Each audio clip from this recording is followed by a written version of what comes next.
Capítulo 3. La sombra en la historia y la literatura. Anthony Stevens nació y se educó en Inglaterra y estudió psicología y medicina en la Universidad de Oxford. Actualmente trabaja como psiquiatra y psicoterapeuta en Londres y en Devon, Inglaterra, donde combina su trabajo clínico con la literatura y la enseñanza. Es autor del libro Archetypes: A Natural History of the Roots of War, a Jungian Perspective. A lo largo de la historia de la cristiandad, el miedo a caer en la iniquidad se ha expresado como temor a ser poseído, entre comillas, por los poderes de la oscuridad.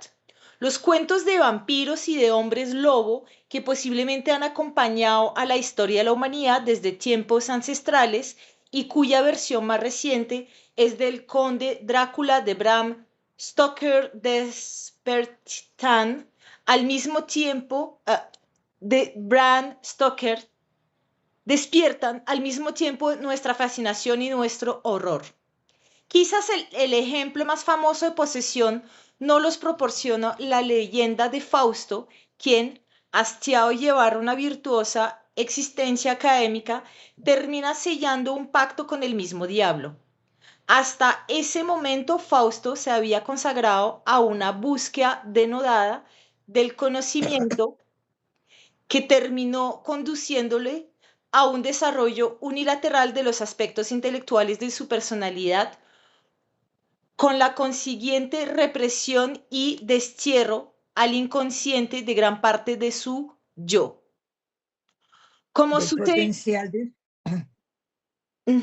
como sucede del habitualmente, potencial de su yo. c'est ce que j'ai dit. Como sucede habitualmente en tales casos, la energía psíquica reprimida no tardó en reclamar su atención. Desafortunadamente, sin embargo, Fausto no entabló un diálogo con las figuras que emergen de su inconsciente, ni se ocupó de llevar a cabo un paciente autoanálisis que le permitiera asimilar la sombra, sino que se abandonó, cayó y terminó siendo poseído. El problema es que Fausto creía que la solución a sus dificultades consistía en más de lo mismo, es decir, adquirir todavía más conocimiento, con lo cual no hizo más que preservar obstinadamente en el viejo patrón neurótico. Cuando Fausto personificó a la sombra, quedó fascinado por su luminosidad y, como sucedió también en el caso del Dr. Jekyll, otro intelectual aquejado de un problema similar sacrificó a su ego y sucumbió al hechizo de la sombra. A consecuencia de este horror, ambos cayeron en una situación temida por todos. Fausto terminó convirtiéndose en un bebedor y un libertino y Jekyll se transformó en el monstruoso Mr. Hyde. En cierto sentido, la atracción que ejercen las figuras de Fausto y Mefisto o de Jekyll y Hyde dimana del hecho de que ambos encarnan un problema arquetípico que asume la empresa heroica de llevar a cabo algo que el resto de los seres humanos eludimos constantemente. Nosotros, como Dorian Gray, optamos por mantener ocultas nuestras cualidades negativas en la esperanza de que nadie descubriera su existencia. Mientras mostramos un rostro inocente al mundo, la persona, creemos que es posible vencer a la sombra, despojarnos de la ambigüedad moral, expiar el pecado de Adán y de nuevo, uno con Dios, retornar al jardín del paraíso.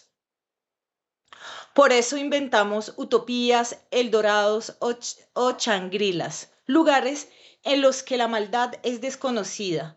Por ello, nos consolamos con la fábula marxista y russeoniana de que el mal no se aloja en nuestro interior, sino que es fruto de una sociedad corrupta que nos mantiene encadenados y que basta con cambiar a la sociedad para erradicar el mal definitivamente de la faz de la tierra. La historia de Jekyll y de Fausto, al igual que el relato bíblico del pecado de Adán, son alegorías con moraleja que nos recuerdan la persistente realidad del mal y nos mantienen ligados a la tierra.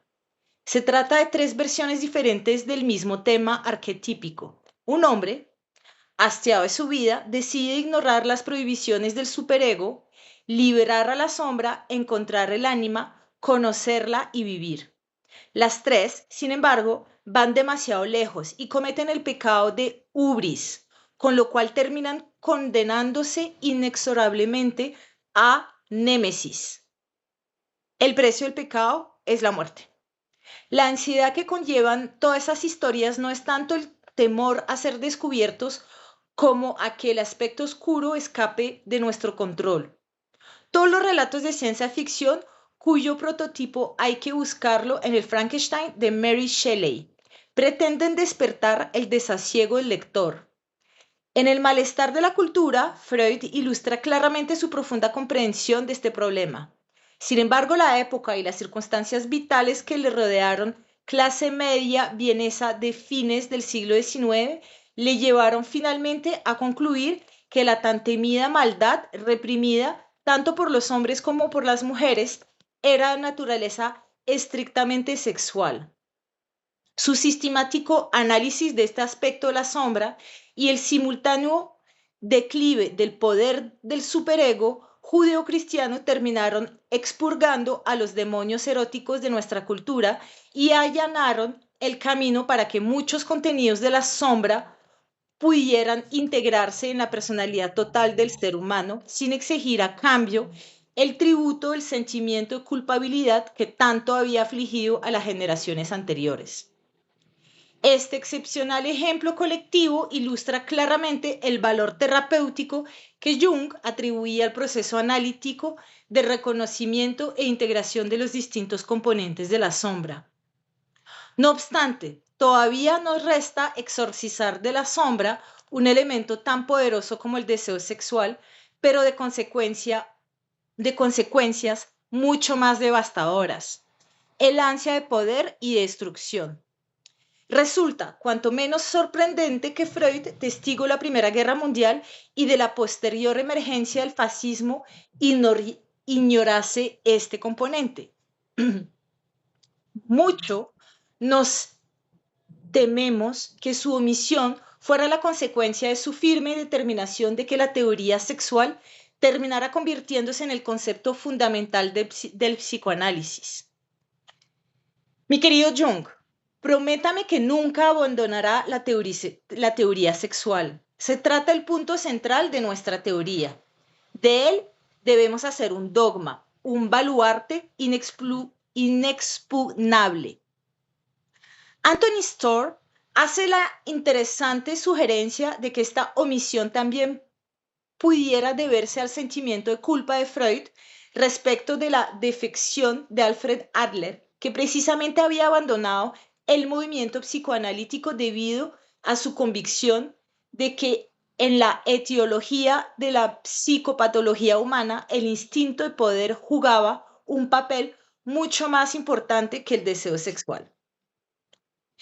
En nuestro siglo, la necesidad de afrontar los componentes más brutales y destructivos de la sombra se ha convertido en el destino inexcusable de nuestra especie. Si no lo hacemos así, no nos queda esperanza alguna de supervivencia. Este es realmente el problema de la sombra en la actualidad. Esta es, y con motivos, el verdadero origen de la ansiedad universal que nos aqueja.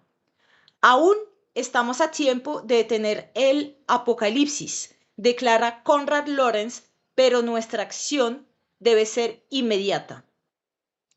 Nuestra época está atravesando un momento crítico de la historia de la humanidad y si no nos aniquilamos a nosotros mismos y a la mayor parte de las especies de la faz de la Tierra, la ontogenia terminará triunfando sobre la filogenia.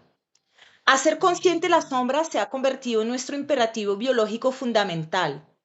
El peso moral que conlleva esta inmensa tarea es mucho mayor que el que ha podido afrontar cualquier generación pretérita.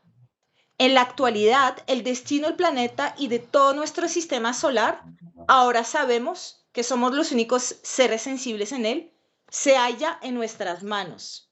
Jung es el único de los grandes psicólogos de nuestra época que nos ha proporcionado un modelo conceptual útil para poder afrontar con éxito esta tarea.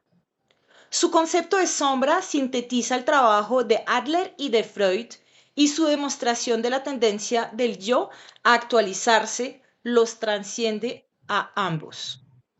Solo podremos evitar la hecatombe si llegamos a un acuerdo consciente con la naturaleza y en particular con la naturaleza de la sombra.